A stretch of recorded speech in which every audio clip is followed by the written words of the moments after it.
Last time! Drop the knife! Drop it!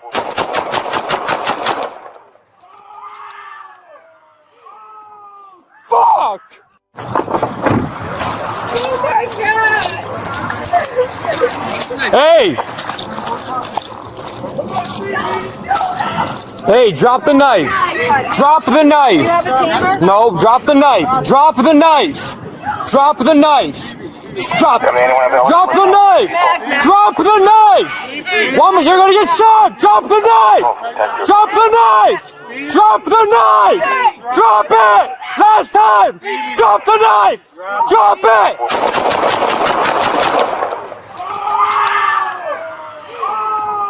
Fuck! Fuck!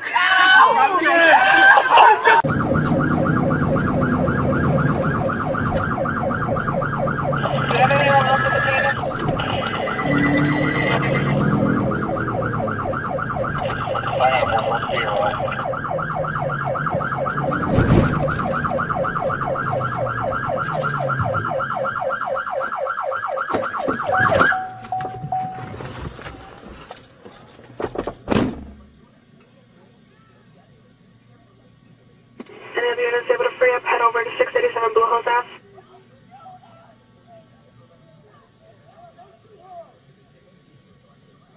Just need one more car, head over to 687 Blue Hills Ave.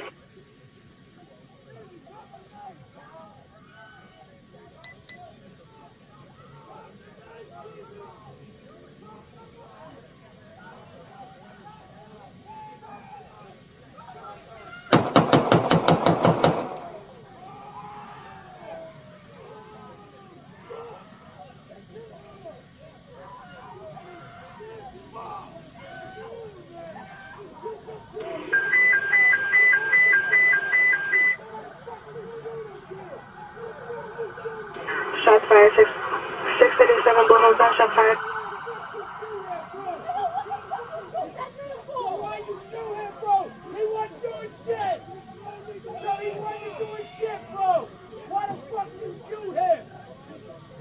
Officer involved, 687, shots fired, 687 Blue Hills Ave.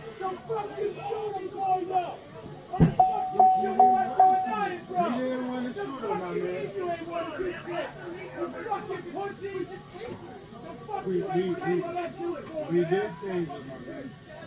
Fuck you ain't changed that man for? Nah, fuck you mean with that, bro? The fuck you mean you hit that dude here? Yes, you did, bro. You can't do it like you're fucking happening. Fuck out of here, bro. Stop that fucking dumb ass shit, bro. Drop the knife! Units out on Blue Hills, you got no set. Hold on, we have him at gunpoint. He has a knife in his hand. Look at me. Drop the knife. Drop the knife. Here to help you. Just drop it. Drop the knife. Just drop it. Drop the knife. Drop the knife. Drop the knife. Drop the knife. What's your name? Drop the knife. Craig, just back up. Drop the knife. Just drop the knife. Stevie? Drop the knife. Drop the knife. Drop the knife. Stevie, you got it. Drop the knife. Craig, just back up a little bit. Drop the knife. Drop the knife. Drop the knife. Drop the knife. Craig, just back up, back up, back up. Gotta drop it. Craig, drop the knife. Stevie, you gotta drop the knife. We do not want to shoot you. Just drop the knife. Drop the knife. Drop the knife, hon. Drop the knife. They won't have to. Just drop it. Drop the knife. You ain't hungry? Stevie, Honey, you gotta drop the knife. You gotta drop the knife. Up there. It's me and Nate. Me and Still hasn't let go of the knife. Drop the knife. Come on, man. Drop the knife. drop it. It's all done. Drop the knife, hon. Back up, hon. Just back up a little bit. Stevie, come on. Stevie, you gotta drop the knife. You gotta drop the knife. You gotta drop it, honey. Drop it, hon. Stevie, it's over with. Drop it. Just drop it and just go get it. It's not that, hon, we don't have to do that stuff. Stevie, you're Can okay. do we have another taser? Okay, can you drop it for me, Steve? Do we have anyone else with a taser? Stevie, can you drop it? Come in. What's going on with you? Honey, you gotta drop the knife. Drop it. Just drop it so we can help you. You got a big knife in here. You gotta drop it so we can help you. Please just drop the knife, hon. All right, Steve? Steve, you're okay. We're gonna make sure you're okay. Just Drop the knife. Come on. We're gonna go talk to somebody, okay? Drop the knife, hon. Do you have a taser? Do you have a taser? No, drop the knife. Drop the knife. Drop the knife. Stevie, Drop the Mag. Drop the knife. Mag, just back. Drop the knife. Mag. Drop the knife. Drop it! Stevie! Last time. Drop the knife. Drop it. you gotta drop it. My man, you gotta drop it. You gotta drop it. We don't want to shoot you. We don't want to, bro. You gotta drop it. Drop it. You don't want to get shot. You don't want to get shot. Come on.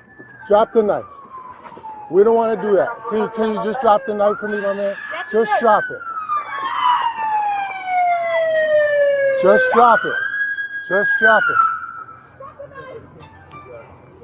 My man, you don't want to get shot. Think about it. Drop the knife. We're just going to get your help. We're going to get your help.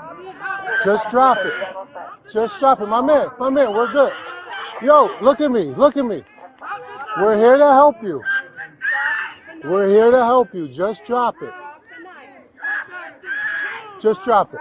We're just going to get you to the hospital. We're going to talk to somebody. Your family wants you to get help. What's your name, my man? What's your name? What's your name? Stevie. What's his name? Stevie? Stevie, can you drop it for me? Stevie, you gotta drop it. You gotta drop it, Steve. You got. Stevie, you gotta drop it. You gotta drop it. You gotta drop it. You gotta drop it. Stevie, watch that. Stevie, drop the knife. Come on, baby.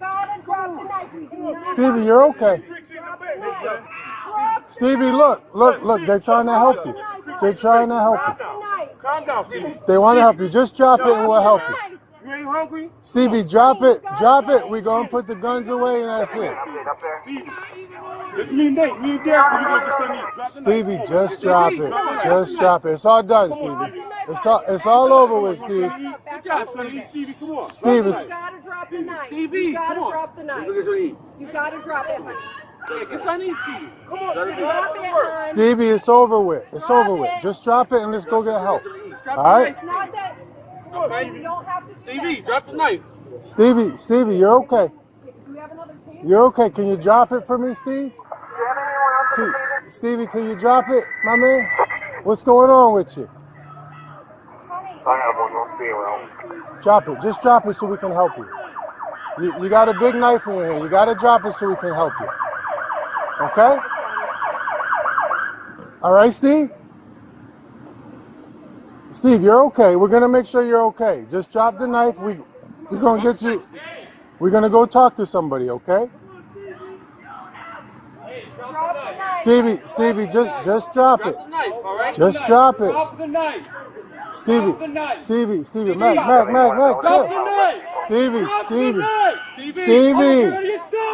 Magnano, chill. Drop the knife. Stevie, Drop the you knife. gotta drop it. Last time. Stevie, Drop the knife. drop it. Drop it.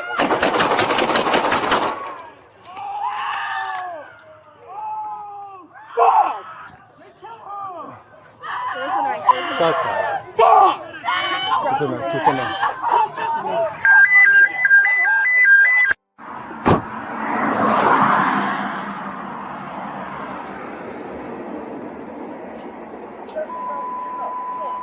Hold on. Drop the knife. Drop the knife first. Have him drop the knife. What's his? Hey, throw the knife away. Throw the knife.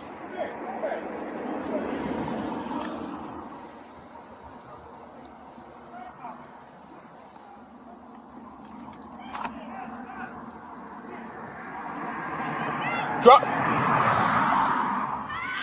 Alright, He's coming toward you. Drop the knife! Drop the knife!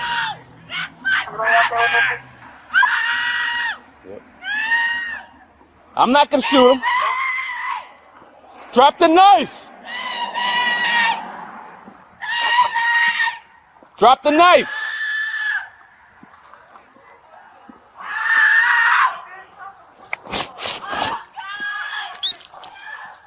Drop the knife, please.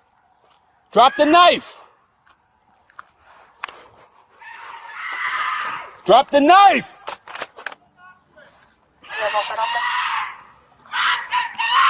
I'm just creating distance.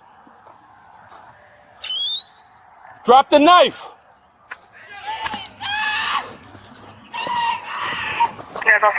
Taser, taser.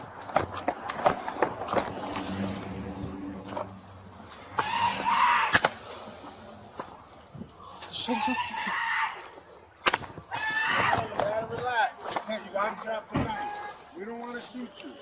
We don't want to shoot you. You gotta drop it. Shit is ineffective. You gotta drop it. You gotta drop it. We don't want to shoot you. Drop the knife. Drop it. Drop the knife.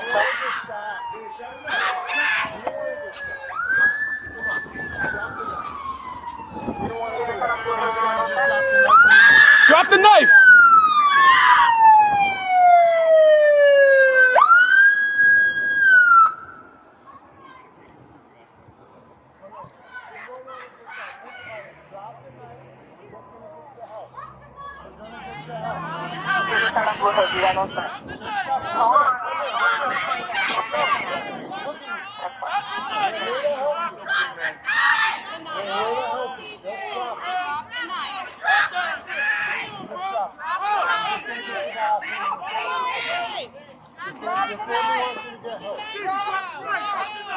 Drop the knife.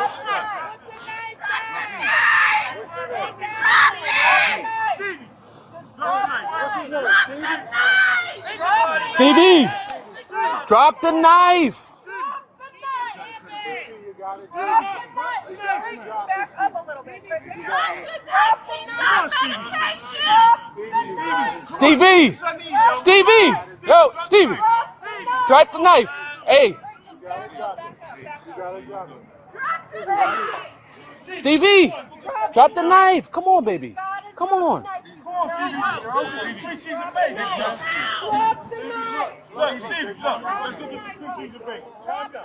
Calm down, Stevie. You ain't hungry? Honey, you gotta drop the knife. It's me and Nate. Me and Derek, we gonna get something to eat. Drop the knife. Come on, man. Stevie, come on, drop the knife. Come on, Stevie. You're good. Come on, you want something to eat? Good job, Stevie. Stevie, come on. Drop the knife. Gotta drop the knife. Stevie, come on. Drop the knife. You gotta drop the knife. Yeah, get something to eat, Stevie.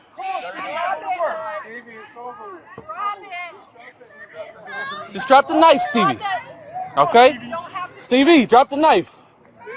Do you have another taser? You're okay. Can you drop it for me, Steve? Stevie, can you drop it? What's going on?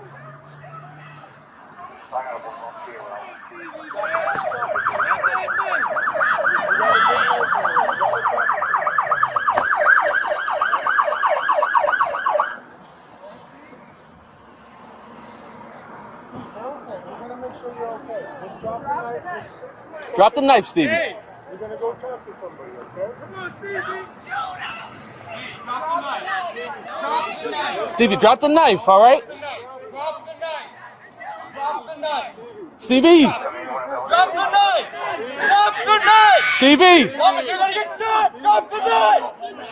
Steve! Drop the knife! Stevie! Stevie! Last time! Stevie! Drop the knife! Stevie! On February 27th, 2026, a woman made a phone call. She was not calling to report a crime. She was not calling because she was afraid of her brother. She was calling because she loved him, because she could see he was struggling, because she believed, the way families are supposed to believe, that the system would send help. Her name is Audrey Jones. Her brother's name was Stephen Jones. Everyone who knew him called him Stevie. Stevie never came home. And before this video is over, you are going to understand exactly how a sister's call for help became a death sentence. You are going to understand the law, the failures, the pattern, and the people who are still fighting for answers. If you have not seen my last video about Everard Walker, I will leave it linked in the description, because what happened to Stevie Jones did not happen in isolation. It happened 8 days after Everard Walker was killed in his own apartment on Capitol Avenue. 8 days. Same city, same crisis, same outcome. 2 black men, 2 families that did the right thing. 2 funerals. But today we are talking about Stevie. Before we get into it, if you are new here, subscribe and turn on notifications. We cover stories like this every single week, and you do not want to miss what is coming. Now, let us get into it. Stephen Jones was 55 years old. He lived in Hartford's North End on Blue Hills Avenue. He was known in his community as Stevie, a name that carries warmth, the kind of name people use when they genuinely love you. His sister Audrey described him simply. He was a good person. He was always there for everyone. He was a good brother to me.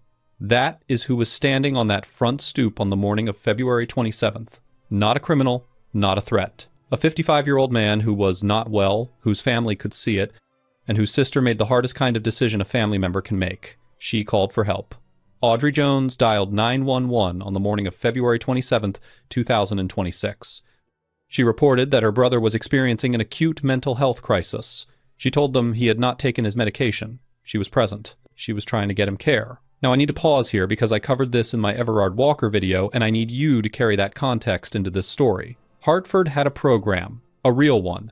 The Hartford Emergency Assistance Response Team, the HERE team, was specifically designed to send social workers and peer responders instead of police to exactly this kind of call. The city spent $5 million building it.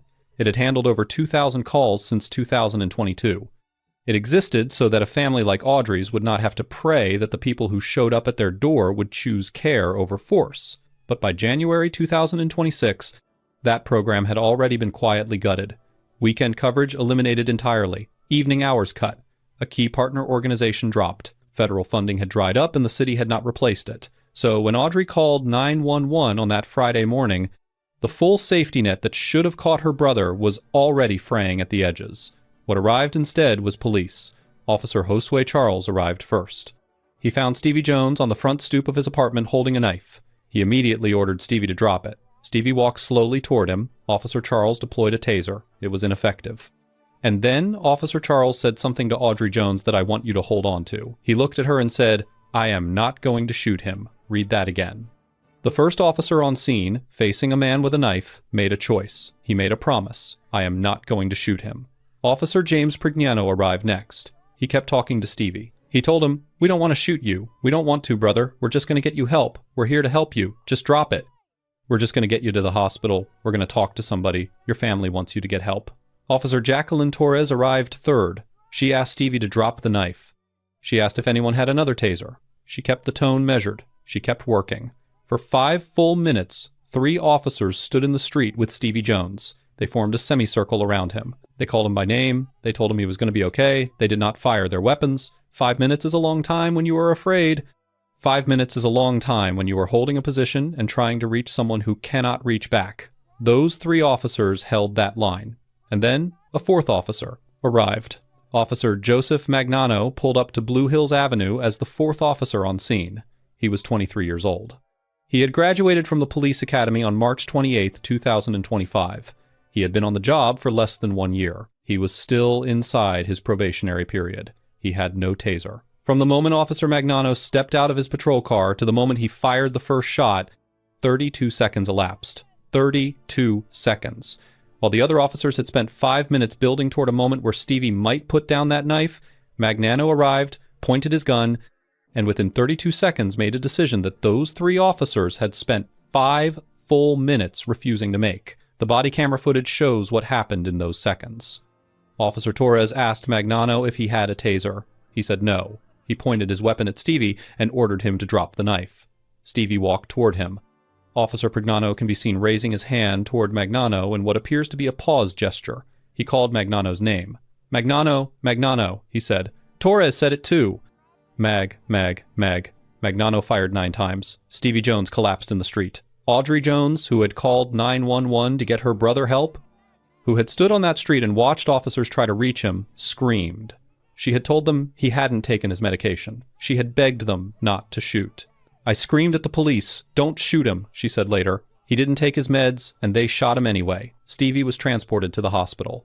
He died 4 days later on March 3rd, 2026. He was 55 years old. Now, let me put on my legal hat, because there are several questions this case raises that go beyond grief and outrage into the territory of law and accountability. The first question is the use of force standard. Under Connecticut law and the Fourth Amendment of the United States Constitution, a police officer may only use deadly force when they reasonably believe there is an imminent threat of death or serious bodily harm.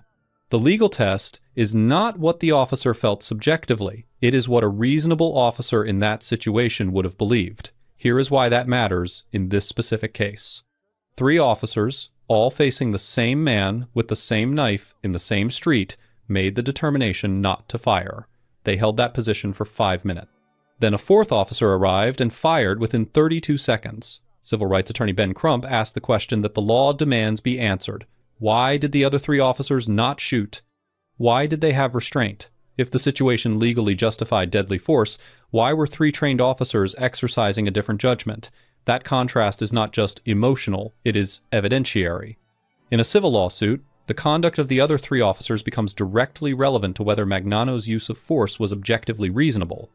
You cannot easily argue a threat required lethal force when 3 of your colleagues stood in front of that same threat and chose differently.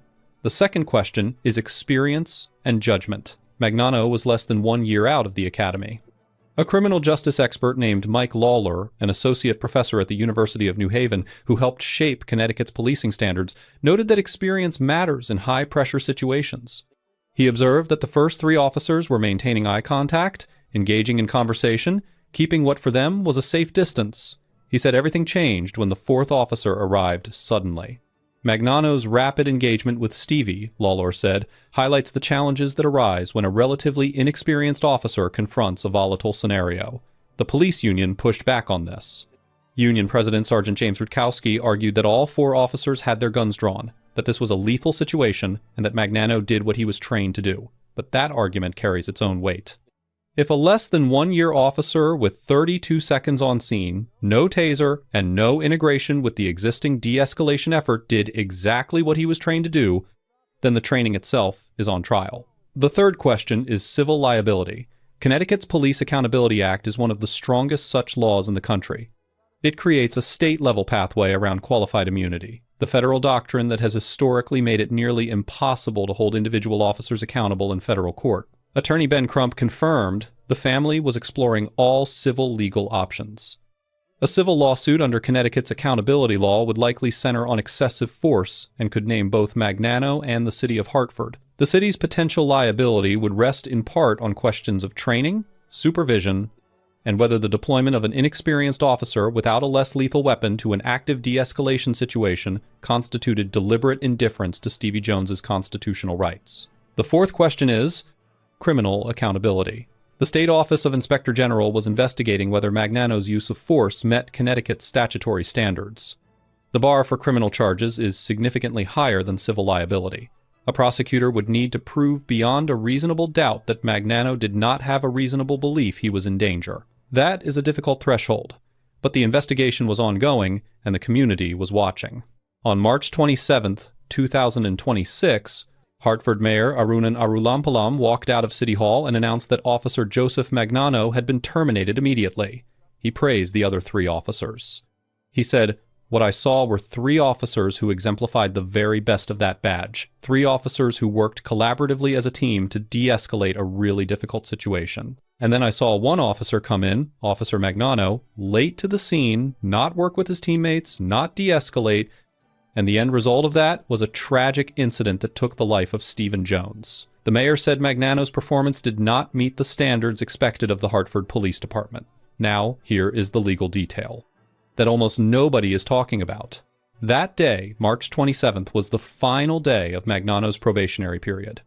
Under Connecticut law and the terms of the police union contract, the mayor can only terminate a probationary officer based on performance without triggering the full weight of union contract protections. Had the mayor waited one more day, one single day, Magnano would have crossed out of his probationary period, and the union's contractual grievance and arbitration machinery would have made firing him exponentially harder. The mayor used the one window the law gave him, and he used it on the last possible day it existed. That is either decisive leadership, or it is the bare minimum. You can decide which. But understand what it means structurally. The system was designed in a way that gave the community exactly one day to get accountability through this particular door, and that door was always going to close regardless of what Stevie's family deserved. The Hartford Police Union did not take the firing quietly. Union President Sergeant James Rutkowski called the mayor a coward. He said the mayor caved to political pressure and was devoid of any semblance of leadership. He said the shooting was a justified, lawful use of force. He said, "We go to war." When asked what that meant specifically, he said, "We'll find out." That is the head of the union that represents the officers who will respond the next time a family in Hartford calls 911 during a mental health crisis. Sit with that. I need you to step back with me now because Stevie Jones's story does not begin on February 27th, and it does not end with Magnano's firing. 8 days before Magnano shot Stevie, Officer Alexander Clifford shot and killed Everard Walker inside his Capitol Avenue home. I covered that story in my last video. Walker's family had called 211, the Health and Human Services line, specifically to avoid a police response. They still got 11 officers. Walker is still dead. And as of the time this video covers, Officer Clifford remained on duty. He was not fired. 2 black men, 2 families who followed the system's rules, 2 funerals, 1 officer fired, 1 still on the job.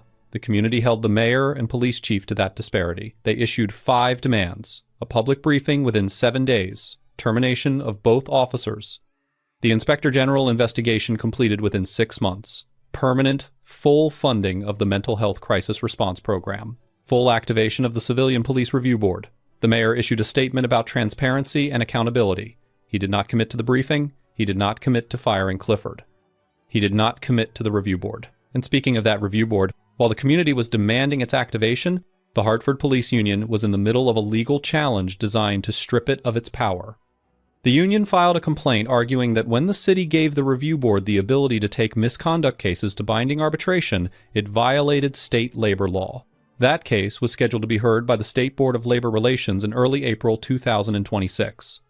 The very mechanisms of accountability that the community was demanding were being litigated out of existence at the same moment the community was demanding them. That is not a coincidence. That is how these systems protect themselves. On March 12, 2026, dozens of community members gathered at the corner of Blue Hills Avenue and Euclid Street, steps from where Stevie Jones was shot. Reverend A.J. Johnson of Urban Hope Refuge Church spoke for them. The pain our community has felt over the last 2 weeks is telling us clearly that our city is in need of care, accountability, and repair. We are not here to inflame the situation. We are here because silence will not heal the wound. Kenneth Green, a former Hartford State Representative and licensed clinical social worker, stood before that crowd and said what needed to be said. Communities need to know that when someone calls for help, the response will be compassionate, professional, and focused on care. That is not a radical demand. That is the minimum that any human being should be able to expect when they pick up a phone and ask for help. Stevie's funeral was held on March 26, 2026 in Bloomfield. Reverend Al Sharpton was there, Ben Crump was there, Mayor Arulampalam was there, and Audrey Jones was there, the woman who made that phone call, the woman who stood on that street and watched what happened to her brother, the woman who said afterward, "If I would have known that they were going to kill my brother, I would not have ever called 911 for an ambulance." Read that again. The sister of a man killed during a mental health crisis is telling the world that she regrets calling for help. That is the damage this does, not just to one family, not just to one community. To every single person who now has to weigh whether calling 911 for a loved one in crisis is worth the risk. That is what was taken from Hartford's North End on February 27th, 2026. Not just Stevie Jones. The ability to trust the phone call itself. Stevie Jones did not die because he was dangerous. 3 officers stood in front of him for 5 minutes and made that determination with their restraint. Stevie Jones died because a 23-year-old officer with 32 seconds on scene, no taser, and no integration with an ongoing de-escalation effort made a different determination. And behind that officer was a system that had already cut the mental health response program that might have meant police never needed to be there at all. And behind that system was a union actively fighting to ensure that when things like this happen, the community has as little power as possible to demand accountability. Stevie deserved a doctor. He deserved care. He deserved the 5 minutes that 3 officers gave him to become more than the worst moment of his crisis. He deserved to walk back into that apartment and take his medication and call his sister and tell her he was okay. He deserved to come home. Say his name. Stephen Jones. Stevie. 55 years old. A good person. A good brother. A man who deserved better from every single institution that failed him on February 27th, 2026. If this video moved you, share it. Drop your thoughts in the comments. If you are new here, go watch my Everard Walker video because these 2 stories are one story. And subscribe, because this is what we do. We make sure these names are not forgotten. I will see you in the next one.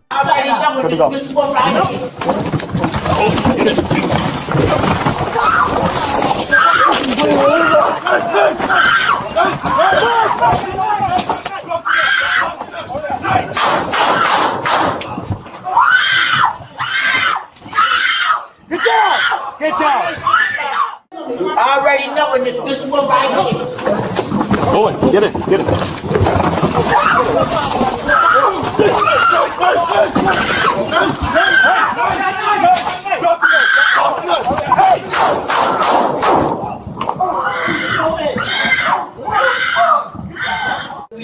Let her come through.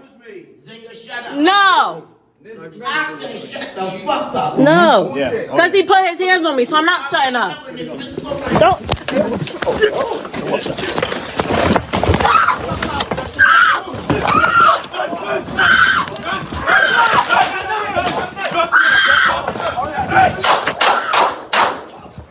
February 19th, 2026, Hartford, Connecticut. Sometime before 10 in the morning, a family makes a decision, a hard one. The kind of decision that takes deliberation, that takes trust, that takes courage, because they know what can happen when certain people show up at your door. They do not call 911, they call 211. That distinction is everything. And by the end of this video, you are going to understand exactly why. 53-year-old Everard Walker is inside his 3rd-floor apartment on Capitol Avenue. He is not well. His family knows it. They love him. They want him evaluated. They want a doctor. They want someone trained to handle exactly this kind of moment, to walk through that door and bring him back to himself. What they get instead is 11 police officers. And Everard Walker never walks out of that apartment alive. If you are new here, this channel exists to make sure stories like this one do not get buried. Subscribe, turn on your notifications, and let's get into it. Before we talk about what happened in that apartment, I need you to know who was in it. Everard Walker was 53 years old, a Jamaican man, a father of 6. He had been with his partner, Linda Gray, for 29 years. They would have celebrated their anniversary on February 21st, 2 days after the shooting. His daughter Menon said her father always put his kids first. Always.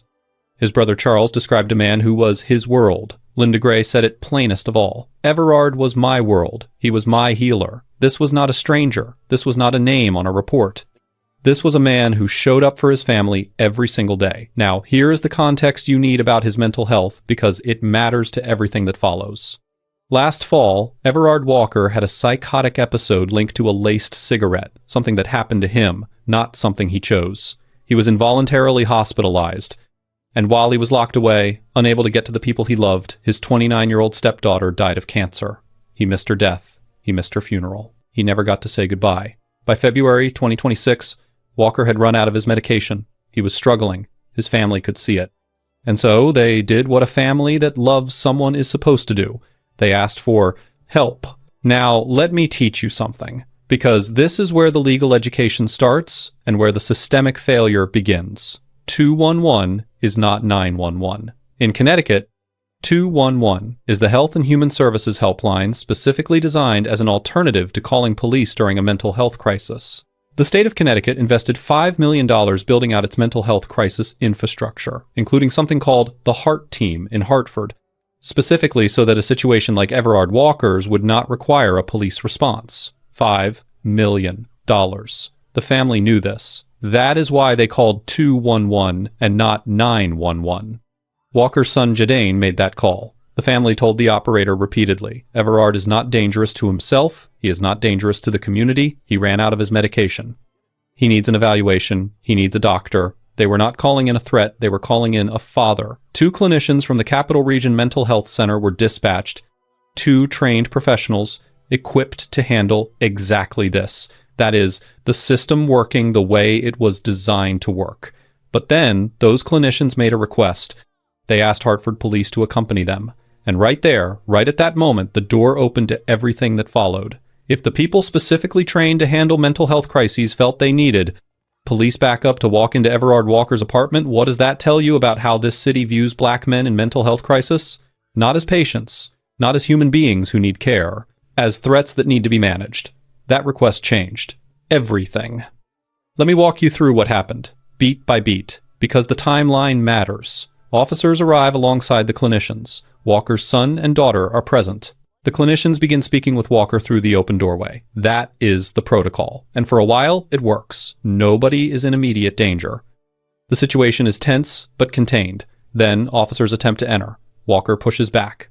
Officers retreat, fearing he might throw a pot of boiling water at them. And here is the thing: they made the right call. They stepped back. They de-escalated.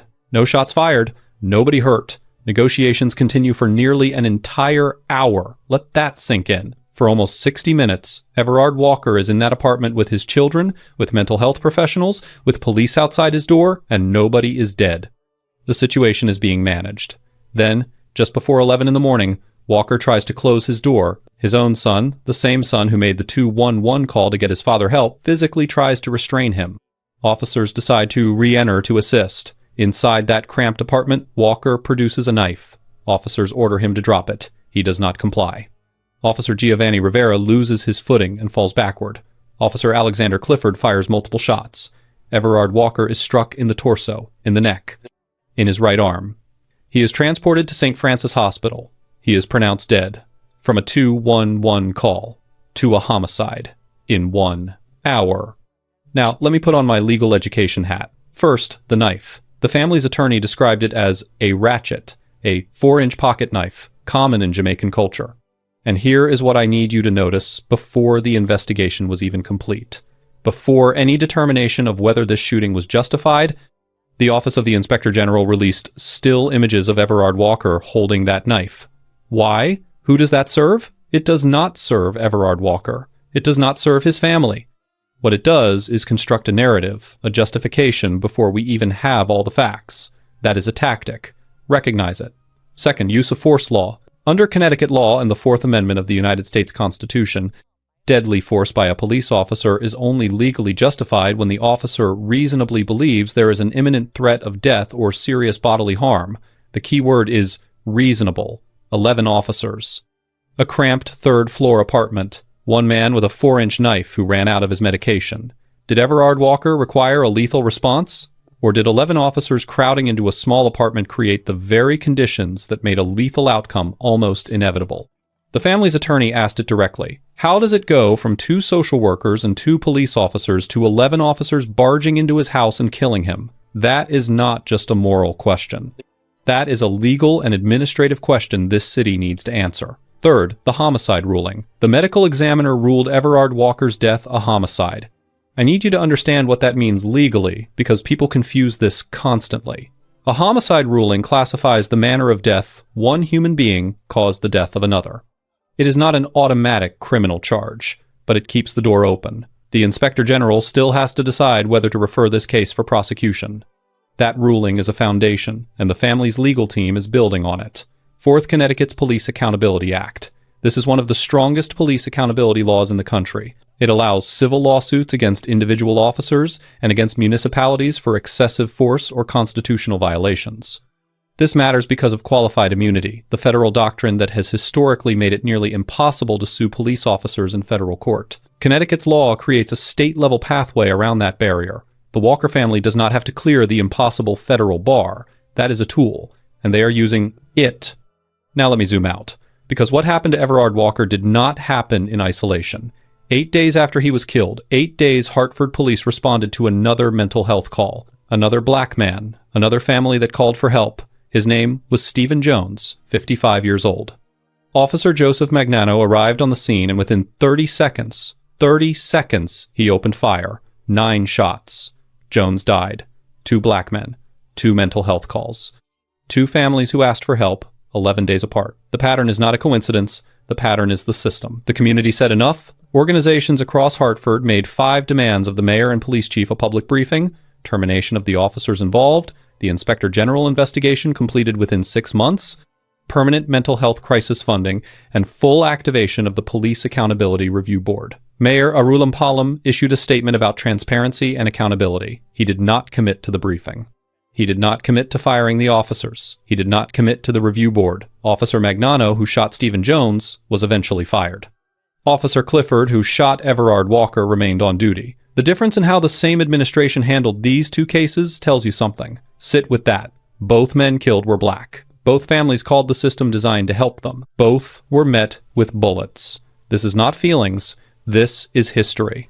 This is a community that still had the faith to call 211 to try to do things right and still lost their father, their husband, their healer. How does a 211 call end up in a barrage of bullets? Who is going to trust 211? Who is going to trust the system when the system keeps doing this? The vigil was held 2 weeks after the shooting. His daughter said, "Hartford police won't walk me down the aisle at my wedding." His brother said, "What happened in that apartment leaves us with more questions than answers." And Linda Gray, 29 years, 6 children, a life built together, looked into a camera and said 3 words: "He killed my husband." That is all she had left to give. Here is where we land.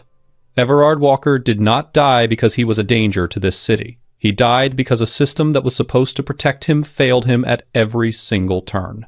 It failed him when police were sent on a call that should have been handled without them. It failed him when 2 officers became 11. It failed him when a man in mental health crisis, holding a small knife, was met with lethal force instead of the patience that had already been working for almost an hour. And it failed him because he was black in America, where calling for help has never been a guarantee of receiving it. The family followed the rules. They called the right number. They said he was not dangerous. They were present. They were trying. And it still was not enough. Say his name: Everard Walker. Father, partner, healer, 53 years old. He deserved a doctor. He deserved care. He deserved to watch his daughter walk down that aisle. He deserved to come home. If this video moved, you share it. Drop your thoughts in the comments.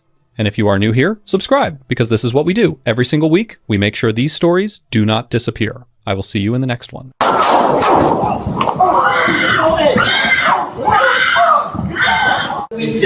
Let her come through. Zinga, shut up. No. Oxton, shut the fuck up. No. Because he put his hands on me, so I'm not shutting up. Don't.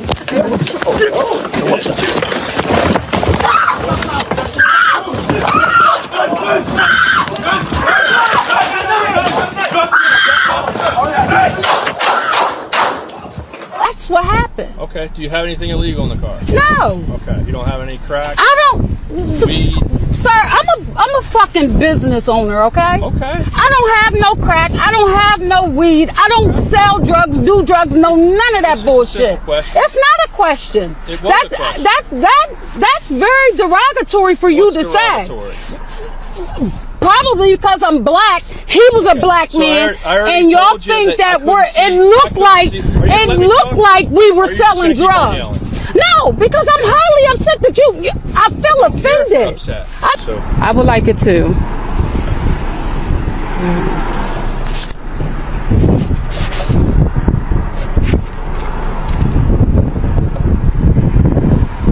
There you go. Bianca, are you still living on Allen View? Yes. Okay. What were you doing over in New Cumberland right over there? Dropping my son off. Okay. What'd you hand off to the gentleman that walked back in the house? His coffee cup. His coffee cup? Yes. Okay. I'm tired of him leaving his mess in my car. Okay. All right. Do you have anything illegal in the car? You want to search it? I mean, if you want to let me search it. Like, what do y'all think we did a transaction or something? Well, that's what it looked like. Because we're black? No. I couldn't see in your car. Your window tints too dark. Okay, anyway. so exactly. So, but it looked like we were doing a drug transaction. Yeah. So you pulled up. He came out. You handed something to him. He walked back in the house. You missed it. We're not going to argue about it. I came from this way, went around, took him home. I saw where dropped you came him from. off. I saw where you came from. And I dropped him off to his house. Okay. He left his cup here because I'm tired of his shit being in my car. I beeped the horn, gave him his cup. Okay. That's what happened. Okay. Do you have anything illegal in the car? No. Okay. You don't have any crack? I don't. Weed? Sir, I'm a fucking business owner, okay? Okay. I don't have no crack. I don't have no weed. I don't sell drugs, do drugs, none of that bullshit. It's not a question. It was a question. That's very derogatory for you to say. Probably because I'm black. He was a black man, I already and y'all told you think that it looked like we were selling drugs. No, because I'm highly upset that I feel offended. Upset. I know. Come on, what we doing here? What we doing? Would you be willing to let me search your car? No. For what? Well, because it looked like you did a drug transaction back I gave him a coffee cup. Okay. What kind of coffee cup? It was a white fucking coffee cup. Why are you screaming? Because I can't believe because you keep saying that we made a drug transaction. And that's what it looked like. Okay? Wow. It's simple questions. It isn't, sir. That's not fair. That's not fair. It's not fair. I'm sorry. I know, and you police officers are horrible. I'm horrible. You police officers, sir. What we going to do, sir? So now you're grouping me into a group of people, and you're grouping me into a group of people where it looked like I was doing a drug transaction. You could have been Mexican. You could have been white. You could have been green. You could have been yellow. And I'm black, and it looked like that I was making a drug transaction. Okay. All right. And now you being a police officer, you people are horrible. 10-4. 10-4. So you don't have anything in the car? Sir, I don't have nothing in my car. What's the name of the gentleman that you stopped with? That's my son, Anthony. The bigger guy? Yes. That's your son? I'm 55 fucking years old. I'll be 56 in February. What we doing here, sir? I'm asking questions. I'm doing my job. Okay. All right. And you going to do what you need to do with that? His name's Anthony? Yes. Are you going to do what you're going to do with that? I am. What's his last name? I can't believe it. Hold on. On January 15th, 2026, a 5-year-old black businesswoman in Fairview Township, Pennsylvania, handed her son a coffee cup he forgot in her car. A police officer watched it happen. And his first instinct was crack cocaine. You don't have any crack? That is what he said to her. Not marijuana, not any substances. Crack. And she was recording the whole thing. That afternoon, Bianca Tatum had dropped her son Anthony off at his house, noticed he left his coffee cup behind, circled back, beeped her horn, handed it to him through the window, and drove off. A 30-second errand. Something millions of people do every single day. By the time it was over, she had been pulled over, interrogated, accused of running a drug transaction, and asked whether she was carrying crack cocaine. The officer faced no consequences. The video went viral, and now we are going to walk through exactly what happened. Before we go further, this channel exists for stories like this one. Stories about black people living their lives who get treated like suspects. If that is the kind of truth your feed has been missing, subscribe right now and turn on notifications. Because this story, like most of them, does not end here. Fairview Township is a quiet suburban community in Cumberland County, Pennsylvania. The kind of place where people expect ordinary days to stay ordinary. Bianca Tatum is a 5-year-old black businesswoman and mother. On the afternoon in question, she had driven her son Anthony to his house, dropped him off, and noticed he had left his coffee cup in her car. She was tired of him leaving his things behind. She said so herself on the recording. So she turned around, beeped her horn, he came back out, she handed him the cup, and she drove away. 2 police officers were watching. One was Officer Lucas Alexander of the Fairview Township Police Department. The other was Agent Edwards, a drug task force agent with the Attorney General's office. What they believed they had just witnessed would set the next several minutes on fire. Officer Alexander pulled Bianca over almost immediately, and the first thing worth noting is that he already knew who she was. His opening question was not, "Can I see your license?" It was, "Are you still living on Allen View?" He knew her name, he knew her address. He approached this stop with existing information about this woman. He then asked what she had handed the man who walked back into the house. She told him plainly, his coffee cup. She was tired of him leaving his things in her car. Simple, clear, completely ordinary. The officer's next question was whether she had anything illegal in the vehicle. Not, "Can you explain what just happened?" Not, "I just want to confirm what I saw." Straight to, "Do you have anything illegal?" She offered to let him search the car. And then she asked the obvious question, "What did you think we were doing? A transaction or something?" His answer was, yes, that is what it looked like. She told him the reason it looked that way to him. Because we are black. He denied it. He said he could not see into her car because it was too dark. And here is where you need to stop and sit with that for a moment. He admits he could not see what was being handed over. He could not make out what it was. And yet he pulled her over. And yet his next question was about crack cocaine, not marijuana. Not a general question about substances. Crack. He went straight to crack. Bianca told him she was a business owner. She does not do drugs, does not sell drugs, none of it. He kept pressing. He asked again if she would let him search the car. She said no. He kept insisting it looked like a drug transaction. She kept telling him it was a coffee cup. Then came the moment that the officer cannot walk back.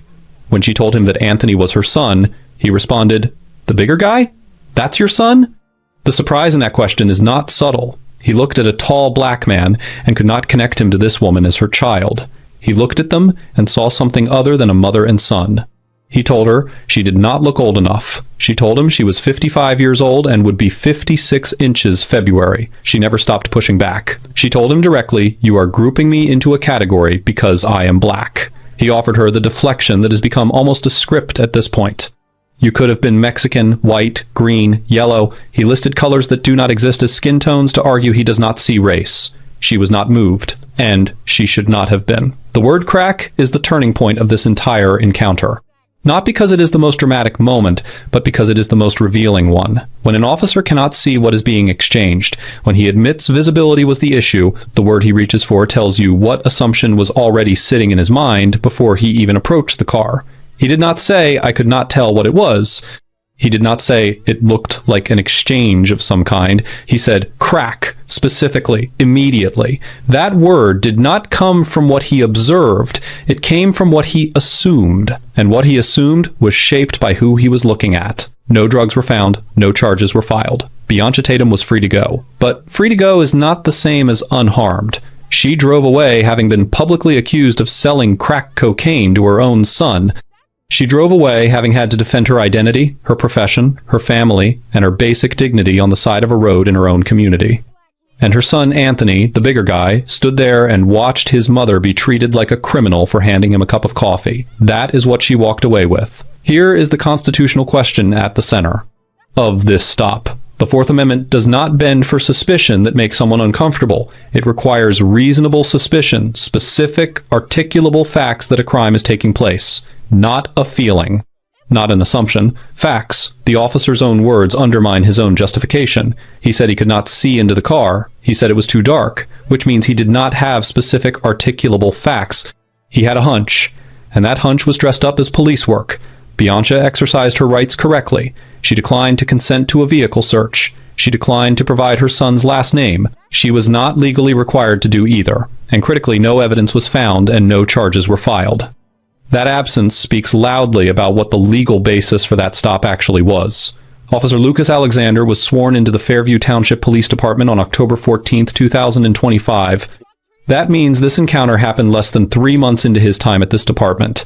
He had come from a different department where he had served for 2 years. As of Bianca's most recent public update, she had reached out to Fairview Township, but had not yet been able to speak to the appropriate person.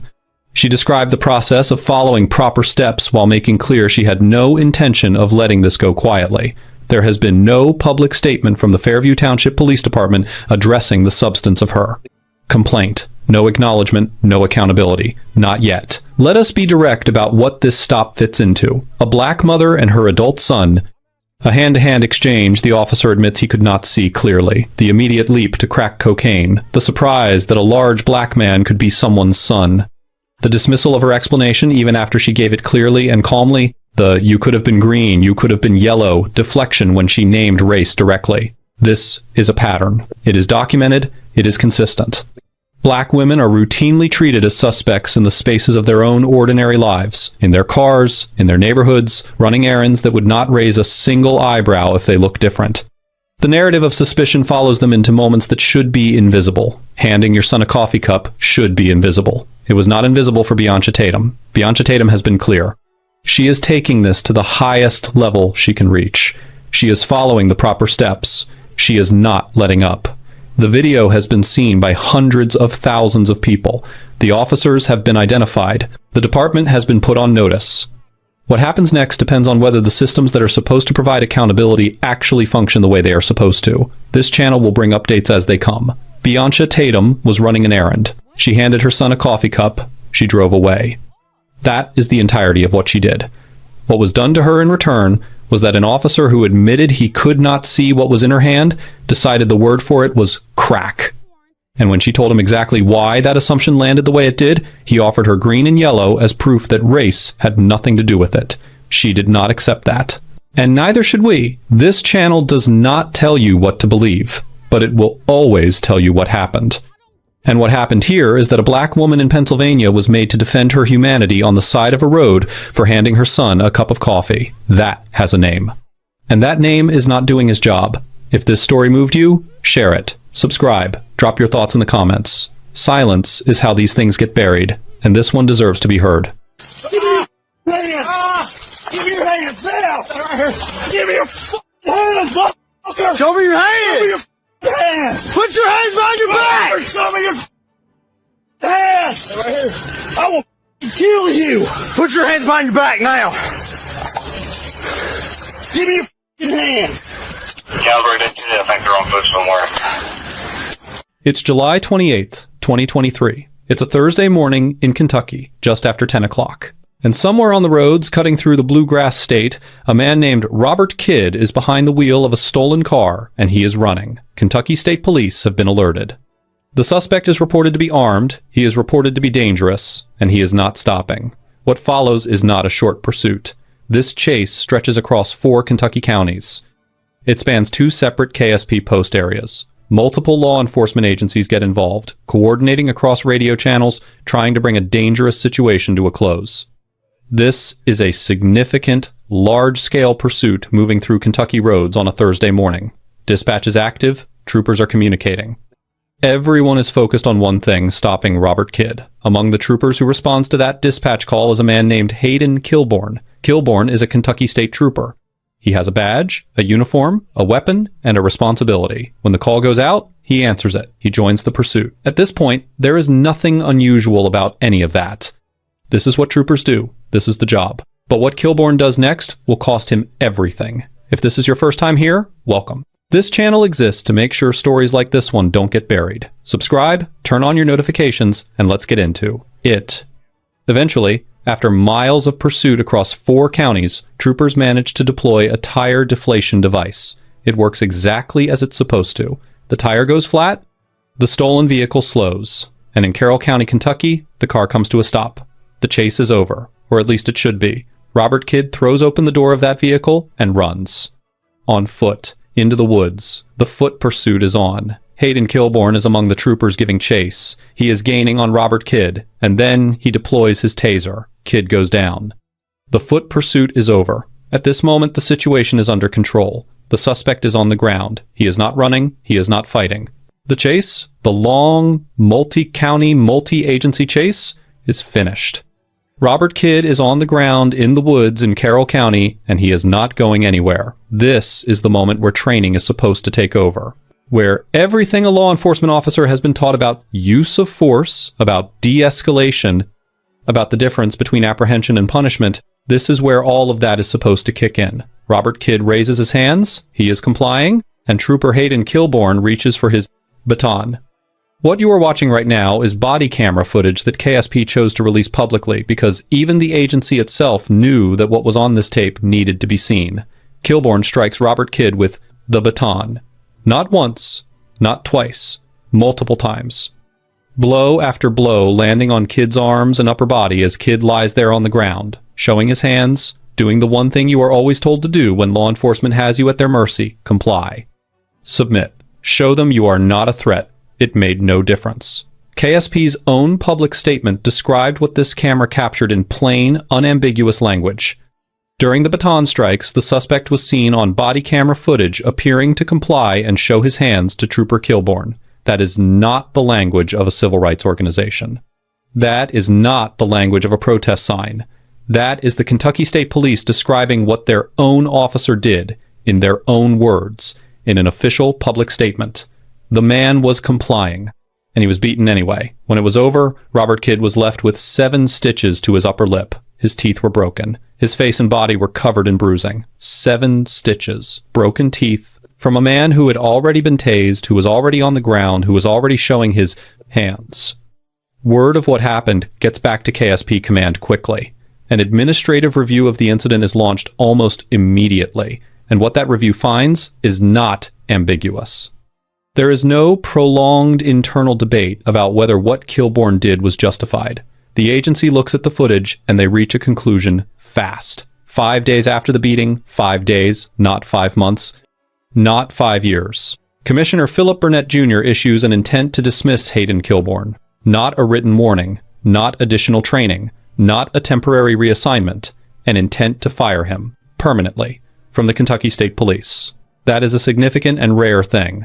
Police departments across this country have a long and well-documented history of protecting officers who use excessive force, of closing ranks, of finding justifications for behavior that cameras show clearly was unjustifiable. The fact that KSP's commissioner moved to fire Kilbourne within 5 days of the incident speaks to just how indefensible this footage was.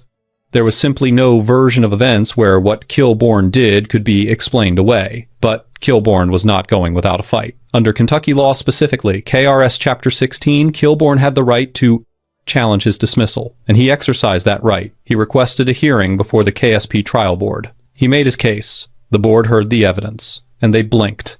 Instead of upholding the termination, the KSP trial board reduced Kilbourne's punishment to a 6-month suspension without pay.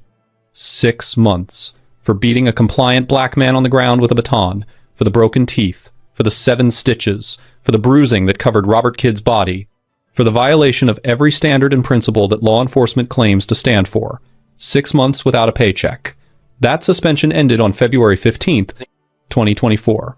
Now, to be fair, and this story deserves fairness, even in the places where the system fell short, KSP did not simply dust off Kilbourne's badge and send him back out onto Kentucky roads after those 6 months. Because by the time that suspension ended, something else was already in motion. Something that would ultimately prove far more consequential than any internal disciplinary process, a criminal investigation. KSP had launched a criminal investigation into the incident on August 4th, 2023, just 1 week after the beating. And while that investigation moved forward, Kilbourne was placed on administrative assignment in the Office of Technical Services. His sworn law enforcement duties were suspended. He had no police powers. He was not on the road. He was not making arrests. He was not in a position to do to anyone else what he had done to Robert Kidd. The investigation moved methodically. These things take time. Evidence has to be gathered carefully, thoroughly, in a way that will hold up in court. And so the weeks turned into months. Summer became fall. And on September 18th, 2023, nearly 2 months after the beating, KSP submitted the case to the prosecutor's office. The prosecutor reviewed the evidence, reviewed the body camera footage, reviewed the injuries sustained by Robert Kidd, and filed charges. 2 charges against Hayden Kilbourne, assault in the 2nd degree, and terroristic threatening in the 3rd degree. 1 day later, September 19th, 2023, Kilbourne was charged and arrested, a sitting Kentucky State Trooper in handcuffs, booked on felony charges, because of what he did to a black man in the woods after a car chase. That moment, Kilbourne's arrest, is something that simply does not happen as often as it should. Police officers are charged with crimes at a fraction of the rate that civilians are, even when the evidence is clear, even when the footage exists. The machinery that is supposed to protect communities from excessive force has historically protected officers from accountability instead. Kilbourne's arrest was not nothing. It was the system doing something it too rarely does, treating a law enforcement officer like a person subject to the same laws he swore to uphold. With a felony indictment now hanging over him, Kilbourne could no longer serve as a road trooper. The law was clear on that. And so, he remained in administrative limbo assigned to the Office of Technical Services, stripped of his powers, waiting for the courts to decide his fate. That waiting stretched on. Months passed. 2023 gave way to 2024. The criminal case worked its way through the Kentucky court system at the pace these things move slowly, deliberately, with continuances and hearings and motions filed and argued. All while Robert Kidd, the man whose teeth were broken and whose lip needed 7 stitches, waited too. And somewhere in the middle of all of that, the calendar turned again. 2024 became 2025, and 2025 became 2026. In January of 2026, 2.5 years after that Thursday morning in Carroll County, Hayden Kilbourne stood before a court and entered a sede, Plea, guilty, not guilty. Not a trial where a jury had to be convinced. Not a hung jury or a mistrial or an acquittal on technicalities. Kilbourne looked at the evidence against him, at the body camera footage that captured every baton strike, at the charges laid before him, and he pleaded guilty. Guilty to assault in the 2nd degree. Guilty to terroristic threatening in the 3rd degree. He was sentenced to 5 years in prison. He agreed as a condition of the plea not to seek probation. He would serve his time. He surrendered his law enforcement credentials permanently. Everything that came with the badge, the authority, the identity, the career he had built, gone. And on January 13th, 2026, Hayden Kilbourne submitted his resignation from the Kentucky State Police. He has not been employed by the agency since. Now let's talk about Robert Kidd, because his story didn't end in those Carroll County woods either. Kidd was prosecuted too. Whatever happened to him at the hands of Trooper Kilbourne, Robert Kidd did steal a vehicle. He did lead police on a dangerous pursuit across 4 counties. He did flee on foot when the car was stopped. None of that disappears because of what Kilbourne did to him. And the courts treated it accordingly. Robert Kidd was sentenced to 3 years in prison for the stolen vehicle and the chase. 3 years. Hayden Kilbourne was sentenced to 5 years. The cop got more time than the suspect. The man who stole a car and ran from police received a 3-year sentence. The man who wore a badge and a uniform and swore an oath to protect and serve, and then beat a compliant black man on the ground with a baton, received 5 years. In a landscape where police accountability is rare, where officers who kill unarmed black men walk free, where body camera footage sometimes seems to change nothing, Hayden Kilbourne received a longer prison sentence than the man he victimized. Robert Kidd is expected to be released from custody later this year. He will walk out of that facility carrying everything that was done to him, the physical scars, the broken teeth, whatever that experience left behind in his body and his mind. And Hayden Kilbourne will be in prison. That is accountability. Imperfect, delayed, but real. But the story is still not over. Because Robert Kidd has filed a civil lawsuit against Hayden Kilbourne, and this matters in ways that go beyond the criminal case. The criminal prosecution addressed what Kilbourne did as a violation of the law. The guilty plea, the 5-year sentence, the surrender of credentials, all of that is the state of Kentucky saying this man broke the law and must answer for it. The civil lawsuit is something different. The civil lawsuit is Robert Kidd saying, what about me? What about what was taken from me? What about the pain, the injuries, everything I went through? What is that worth? What does justice look like not just for the state of Kentucky, but for the human being whose face was broken and whose body was bruised in those Carroll County woods? The lawsuit claims that Kidd posed no threat at the time of the beating, that there was absolutely no justification, none, for the force that Kilbourne used against him. That what happened to Robert Kidd was not a split-second mistake in a dangerous situation. It was an assault. Plain and simple. That case is still working its way through the courts. We do not yet know how it will be resolved, but it is there. Robert Kidd is pursuing every avenue available to him. We will be watching. On March 19th, 2026, the Kentucky State Police released this body camera footage publicly. They didn't have to do that. There is no law that required them to put this footage out for the world to see. They chose to. Commissioner Burnett stood before a camera and made a statement. He said that former Trooper Kilbourne's actions were out of line and rightfully prosecuted. He said that troopers have a duty to uphold the law in all ways. And KSP Sergeant Matt Sudduth, the public affairs commander, said in his own statement that this trooper violated the sacred duty of policing. The sacred duty of policing. Those words came from inside the Kentucky State Police. From the people who wear the same uniform Kilbourne wore. From the agency that trained him, hired him, and ultimately had to reckon with what he did. That acknowledgement matters. It doesn't undo the broken teeth or the 7 stitches. It doesn't give Robert Kidd back the morning of July 28th, 2023. But it matters. Because so often, that acknowledgement never comes. Here is what I need you to carry with you when you leave this video. Robert Kidd is a black man. He was on the ground. He was tased. He was showing his hands. He was complying. And he was beaten with a baton anyway. We know this not because of an accusation, not because of a protest, not because of a civil rights attorney holding a press conference. We know this because the camera was rolling, and the camera does not lie. And here is the harder question underneath all of it. This case ended in accountability because the camera existed, because the footage was clear, because KSP chose to investigate rather than bury it, because a prosecutor had the courage to file charges, because Kilbourne ultimately pleaded guilty. Every single one of those things had to go right for justice to happen here. But how many times do none of those things go right? How many times is there no camera? or the footage is never released, or the investigation goes nowhere, or the prosecutor declines to file, or the officer walks free? How many Robert kids are there who never got a guilty plea, who never saw the man who beat them sentenced to 5 years, who are out here right now with broken teeth and bruised bodies and no accountability to show for it? That is the question this case forces us to ask. Not just about Carroll County, not just about the Kentucky State Police, but about every badge and every baton and every road in this country where a black man can end up on the ground showing his hands and still not be safe.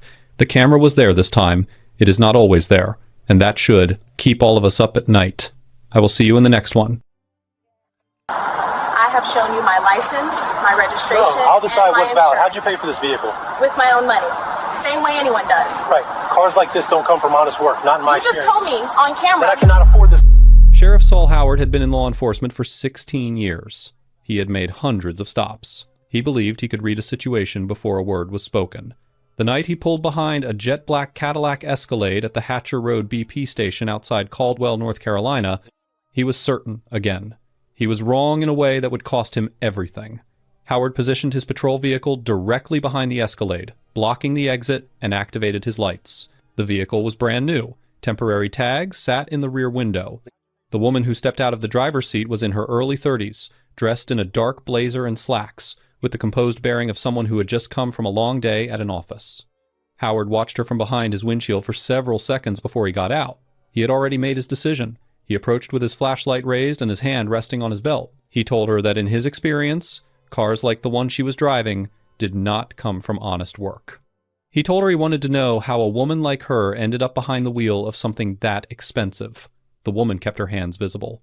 She asked him, without raising her voice, what traffic violations she had committed and what the legal basis for the stop was. Howard told her he would ask the questions. Before we continue, drop a comment and tell us where you are watching from. If you believe that what you are about to read should never happen to anyone, hit like and subscribe. Every story on this channel documents what happens when racial profiling meets the wrong person. This is one of those stories. What Sheriff Saul Howard did not know was that the woman standing in front of him had just finished a 13-hour shift at the Federal Bureau of Investigation's Charlotte Field office. Her name was Tanisha Coppersmith. She was a special agent in the Organized Crime Division, 22 months into a joint operation with the Drug Enforcement Administration targeting a money laundering network, moving illicit funds across 4 states. She had graduated summa cum laude from Spelman College. She had earned her law degree from the University of Virginia School of Law. She had passed the Bureau's full background investigation, psychological evaluation, and physical fitness screening without a single flag. She had spent 4 years of her career learning, in precise detail, how men who abused institutional authority operated, how they built cases, covered tracks, and convinced themselves their power was permanent. The Escalade had been purchased with 4 years of federal savings and a $12,000 inheritance from her Aunt Gloria, who had worked the same hotel housekeeping position for 31 years because she wanted someone in the family to have options she never had. Tanisha bought the car the month after the funeral. She had never missed a payment. The Hatcher Road BP station was on her direct route home to her apartment in Mooresville, 18 miles north. She had stopped there more than 20 times in the past year. Same pump when it was available, fuel, and a bottle of water. 18 minutes, door to door, and she would be home. Tonight had been particularly long. She had spent most of the day reviewing financial records in connection with the DEA operation, skipped lunch to finish an evidentiary summary due by end of business, and sat through a 2-hour call with prosecutors in the afternoon. Her feet ached. Her eyes were tired. She had inserted her card into the pump when the lights came on behind her. Howard had made his decision before she turned around. Tanisha narrated every movement before making it. She reached into her jacket and produced her driver's license, then walked to the passenger side of the Escalade and retrieved the vehicle registration and insurance card from the glove compartment. She handed all 3 documents to Howard. He examined them under his flashlight. The license showed her photograph, her name, her address in Mooresville. The registration listed the same name on the same vehicle. The insurance was current. Everything matched. Everything was valid. Howard handed the documents back and told her that registration paperwork could be forged. He told her temporary tags were easy to fabricate around a stolen vehicle. He told her he needed to verify ownership properly before he could let her go. Tanisha asked him, with the precise calm of someone trained to stay composed in rooms with dangerous people, to run the vehicle identification number. She told him the call would take under 2 minutes. She asked him again directly, specifically to state the articulable, reasonable suspicion that had justified the stop. Howard said the temporary tags were enough. Tanisha's hands stayed at her sides. She reached into the inside pocket of her blazer, narrated the movement clearly, and produced her Federal Bureau of Investigation credentials. Badge, photograph, full name, badge number, Charlotte Field Office, Organized Crime Division. Howard took them. He turned the badge over. He checked the weight of it, examined the photograph, and read the printed text slowly under his flashlight. Then he handed them back and told her that replica FBI badges were available online. He told her anyone could order one. The gas station attendant had stopped working. A man at a pickup truck 3 spaces over had his phone raised. Howard was aware of it. He did not stop. He had now rejected a valid driver's license, valid registration, valid insurance, and official federal law enforcement credentials. Not because the documents had failed, because none of them matched the conclusion he had already reached before he got out of his vehicle. This was not a misunderstanding. This was a decision. The gas station had changed around them without anyone directing. A woman who had pulled in 2 minutes earlier had not left. Her engine was still running, window down, phone raised through the gap. The attendant had propped the station door open with his foot. 2 teenagers near the air pump stood without speaking. 4 phones were recording from separate angles. 3 exterior security cameras covered the pumps, the forecourt, and the entrance to the lot. Howard was aware of all of it. He kept going anyway. That detail matters. A man who slows down when people are watching believes, somewhere, that he might be wrong. Howard did not slow down. He was not a man who thought he might be wrong. He was a man who had spent 16 years in a county where his judgment had never been seriously questioned, and he had confused that silence for confirmation. Tanisha stood with her hands at her sides and waited. Then, a second patrol vehicle turned into the station. Deputy Ray Sutton was 26 years old and 8 months into the job. He stepped out, looked at the scene, Howard with his flashlight up, Tanisha standing at the rear of the Escalade, 4 phones recording, and understood immediately that something had gone badly wrong. He did not know what. He walked toward them. Tanisha turned to face him. She identified herself as Special Agent Tanisha Coppersmith of the FBI's Charlotte Field Office. She told him she had been detained without cause for approximately 25 minutes. She told him that Sheriff Howard had rejected valid documentation and official federal credentials. She told him, clearly and without drama, that she needed him to understand he was a witness to this interaction. Sutton looked at Howard. Howard told him she was being uncooperative. Then he told Tanisha to step away from the vehicle. He told her she was under arrest for obstruction of a law enforcement investigation. Sutton's face lost its color. He opened his mouth. Howard cut him off before a word came out. Tanisha did not move. She looked at Sutton. She told him to think carefully about what he did next, because when the federal investigation began, every person at this station would be called as a witness, and he would be asked what he did when he saw this happening. Sutton said nothing. Howard reached for his handcuffs. If a law enforcement officer rejected your credentials and tried to arrest you for asking a legal question, what would you do? Drop your answer in the comments. And if you think what you are reading right now should never happen to anyone, share this story. Someone in your feed needs to see it. Howard had the cuffs in his hand when the highway noise shifted. A vehicle had turned off the road and into the station. Not a patrol vehicle, not a county vehicle. A black sport utility vehicle moving at the unhurried pace of something that does not need to announce itself. The plates were federal government issue. 2 people stepped out. The first was a man in his 40s in a dark suit. The second was a woman in her late 50s, silver-haired, in civilian clothes that did nothing to reduce the weight she carried when she moved. Her name was Diane Kelleher. She was the assistant special agent in charge of the FBI's Charlotte Field Office. She was Tanisha Coppersmith's direct supervisor. She was not there because someone called her. She was not there because an alert had been triggered. She was there because agents working active organized crime operations were required to check in with their supervisor upon arriving home at the end of each shift. When Tanisha's check-in was 40 minutes overdue, Kelleher called. No answer. She called again. Still nothing. Bureau protocol for agents on active operations required a supervisor response when contact failed. Kelleher had driven the route herself. She had not been summoned. She had simply followed the evidence of where her agent should have been and wasn't, which was, incidentally, exactly the method Tanisha used to find the people she investigated. Kelleher took in the full scene in 4 seconds. Tanisha standing at the rear of the Escalade, hands at her sides. Howard with his handcuffs out. Sutton frozen between them. 4 phones recording, 3 cameras running. She walked toward Howard. She identified herself by name, title, and office. Then she asked him, in a voice that reached every corner of the forecourt, to explain the legal basis for the stop. Howard opened his mouth. Nothing came out. 17 people were recording the moment a 22-year career began to end. Howard spoke. He told Kelleher he had been conducting a routine inquiry into a suspicious vehicle. He mentioned the temporary tags. He mentioned his 16 years in law enforcement and the instinct he had developed for things that did not add up. He mentioned that federal credentials could be purchased online as replicas. Kelleher let him finish without interrupting once. When he stopped, she summarized, he had pulled behind a vehicle that was legally parked at a gas station. He had not observed a traffic violation. He had not run the plates before approaching the driver. He had rejected a valid driver's license, valid registration, valid insurance, and official federal law enforcement credentials. He had threatened a search without probable cause.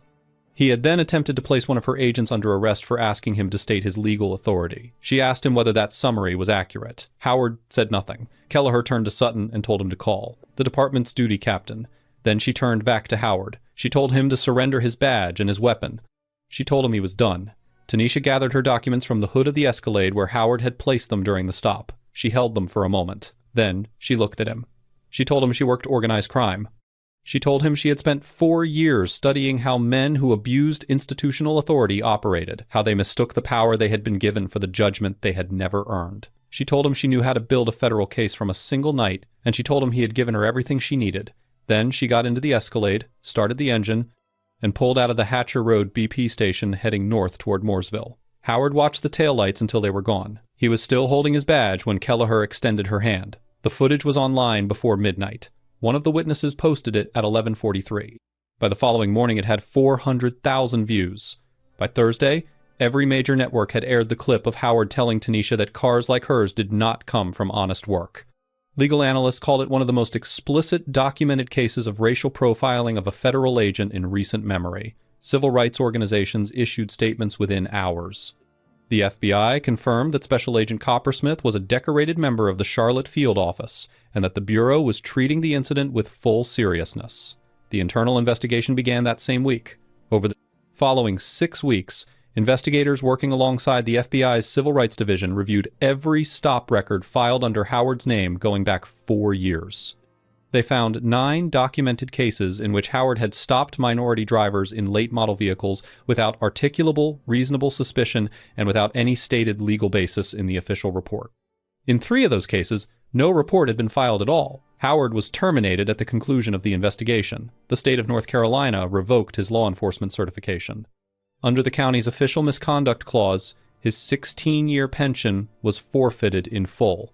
He was 44 years old with no certification, no pension, and a viral video that appeared in the first results of any search conducted under his name. His wife filed for legal separation 4 months after the footage broke. The house went on the market 6 months after that. Howard filed for personal bankruptcy the following year. Tanisha filed suit in federal court under Title 42 United States Code, Section 1983, citing violations of her 4th and 14th Amendment rights. Her attorneys, working with the FBI's Civil Rights Division, presented the 9 prior stops as documented evidence of a pattern. The lawsuit named Howard personally, the county, and the sheriff's department. The county's outside counsel reviewed the evidence and reached their conclusion in 72 hours.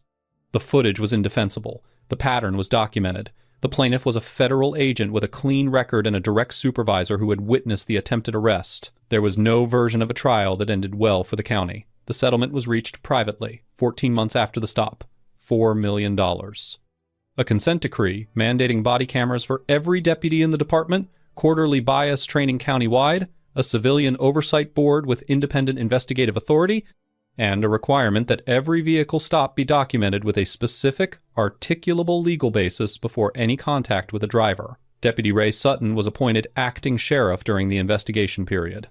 Within his first 30 days, he implemented every reform in the consent decree and requested a formal audit of every stop record filed under Howard's tenure. Tanisha Coppersmith received a $4 million private settlement. She was promoted within the Organized Crime Division 8 months after the incident.